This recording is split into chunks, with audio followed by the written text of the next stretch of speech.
Hello and welcome back to Harlem Stories. We have our full grouping of hosts today. So I'm Adam Feinberg. I'm also joined here with Dom and Denise. Hello. And say hello, Dom. Yes. Hey, guys. How's it going? All right, awesome. So today we're going to talk about some awesome Harlem, Washington Heights history. I would say it's on the border of Harlem and Washington Heights. We're going to talk about where the legends echo, the Polo Grounds and Rucker Park. So, sports history fans, this is your episode. Welcome back. And today we're going to talk about a journey through two iconic fields of play, just blocks apart from each other in Upper Manhattan, worlds apart in history, culture, and legacy. So today we're going to talk about the Polo Grounds and Rucker Park, two courts of legends. So if you stood at the base of Coogan's Bluff in the early 20th century, you'd see it. The Polo Grounds, a horseshoe-shaped cathedral of sport hammered into the side of a hill in Washington Heights, just north of 155th Street. Its dimensions were ridiculous. Its quirks were unforgettable. 483 feet to dead center. Short porches down the lines and an outfield wall that seemed to ripple with stories. This was the home of Willie Mays making the catch. It was where Bobby Thompson hit the shot heard around the world, where the New York Giants played, where the Yankees began, and where the Mets were born.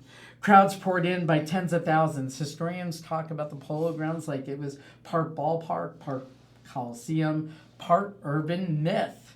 But while the Giants were rewriting baseball history inside that ball-shaped stadium, something else, quieter but just as powerful, was happening a few streets away. And across the neighborhood, the birth of Street Ball Sanctuary was born. Walk north just a few minutes, past the same brick buildings where families spilled out after games, where kids wore Giants caps and listened to games on open windowsills. Keep going until you hit 155th Street and Frederick Douglass Boulevard. There you'll find a court, no grass, no grandstand, no entry gate, just Rucker Park. If you didn't have the roaring crowds of Major League Baseball games, at least not at first, what you did have was a man named Holcomb Rucker, a Parks Department employee who believed that basketball could be a path forward for the neighborhood's youth. He didn't care about fame, he just cared about opportunity. His summer tournaments weren't just games, they were a lifeline to the neighborhood. Here players didn't just play well, they played loud, they played fast, they played creatively, and they played with joy. And soon Rucker Park became the proving grounds, where players like Julius Erving, Kareem Abdul-Jabbar, then Lou Alcindor, later Kobe Bryant, Kevin Durant, Allen Iverson, and now players like Wembanyama and Cooper Flag all really started to play there. Players who stepped on the court on this blacktop to see if they could hang with the Harlem's finest. Two fields, one neighborhood, one legacy. What makes the Polo Ground and Rucker Park such a powerful pair isn't just proximity, it's what they represent. The Polo Grounds were a symbol of the old New York, grand, towering, built for spectacle, a place where the city watches heroes from a distance, perched in the steps grandstands looking down at giants. Rucker Park represents a new New York, improvised, relentless, creative, no fences, no tickets, no separation between the players and the people. Here, the crowd is part of the court. One was demolished in the 1960s, unfortunately. The other still pulses with life. Crossovers echoing through summer nights. And I can actually even hear them from it seems like I can hear them from my street on 110th Street, but I'm probably just imagining things. But they share a lineage. They share the voices of Upper Manhattan. They share that feeling that greatness doesn't come from money or prestige. It comes from the people who show up day after day to play. Stand at the site of the old Polo Grounds now, near the housing towers that bears its name. You can almost imagine the roar of the crowds. Walk to Rucker Park on a warm summer evening and you hear the roars today, alive, real. Two icons, two stages, one neighborhood where legends were and are still made. So, thank you for that great summary. Yeah. And if we dive down a little bit more into the history of the Polo Grounds, without the dramatics of the actual players, because we know that gets everyone riled up. The first fun fact, yes, it was called the Polo Grounds, but the actual polo that was played at the first version of the stadium way back in 1876 was actually just north of Central Park by 110th to 112th between 5th and Lenox. After that, the name stuck even though the field became everything but polo. The original Polo Grounds, opened in 1879, was built for the sport of polo. It was later converted to a baseball stadium when leased by the New York Metropolitans in 1880 to 1885. The New York Giants wound up leasing the space between the different iterations of the Polo Grounds from 1883, leased it in 1883 to 1957. The first version of the Polo Grounds was not used just for polo and professional baseball, but also for college baseball and football as well. Even for teams outside of New York, including Yale, Princeton, and Harvard, having even played there. And, the first Polo Grounds was ultimately shuttered due to the expanding street grid of Manhattan. And I know the approximate site of this location was a building that went up shortly after the Polo Grounds were torn down. It was a building that became a Yiddish theater, believe it or not. And now it's a smaller luxury condo tower building. So, apartments that don't exactly have a direct view of Central Park, but they've got a slight sliver of an indirect view. But the version that most people actually remember was built in 1911, sitting in this dramatic bowl-shaped valley under Cogan's Bluff. So if you've ever seen the photos, it looks like a stadium trying to escape the hillside. In all, there were a total of 4 versions of the polo fields, where the New York Yankees started their team on Hilltop Park, which was, I want to say, approximately around Broadway and 160th or so. It was actually located on the site of where New York Columbian Presbyterian Hospital is now located, so it was off a few blocks.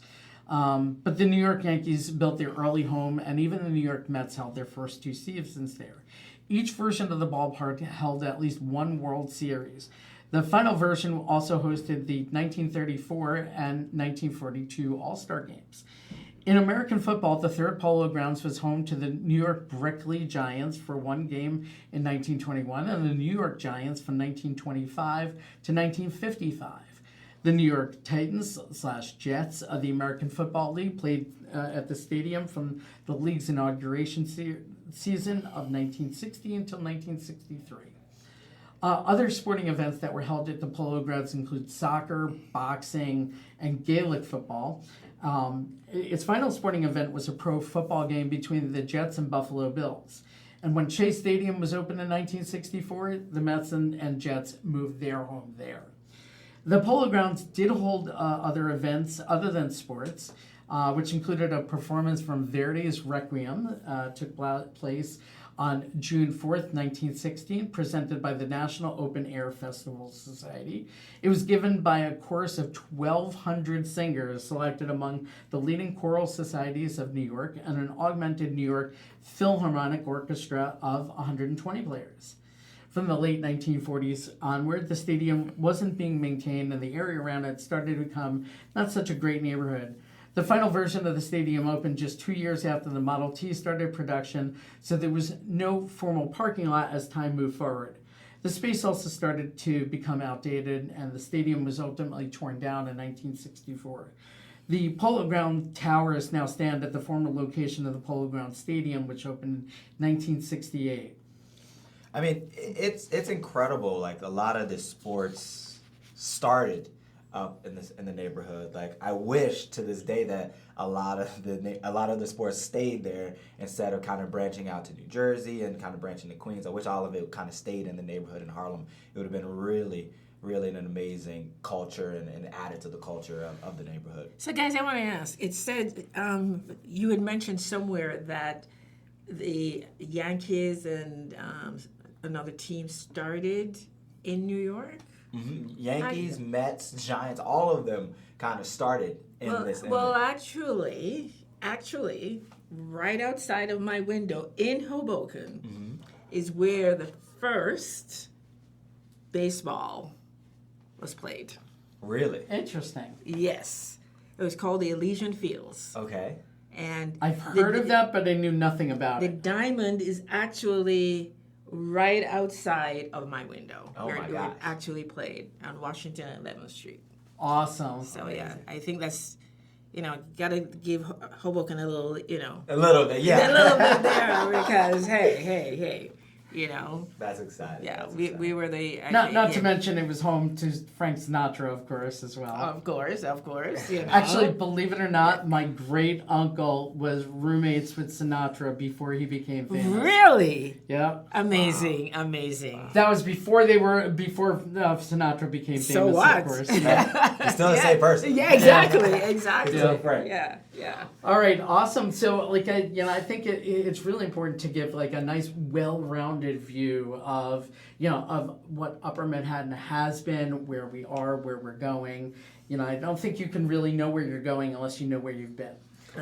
That's very true. I like that. Yes. So on that note, I want to thank you for another great episode of Harlem Stories. And, this one might have been a shorter one, but I think it was important to cover. Yes, absolutely. It's part of Harlem. Yeah. We have to cover it. Part of the culture. Yes. And Beautiful part of culture. Yeah.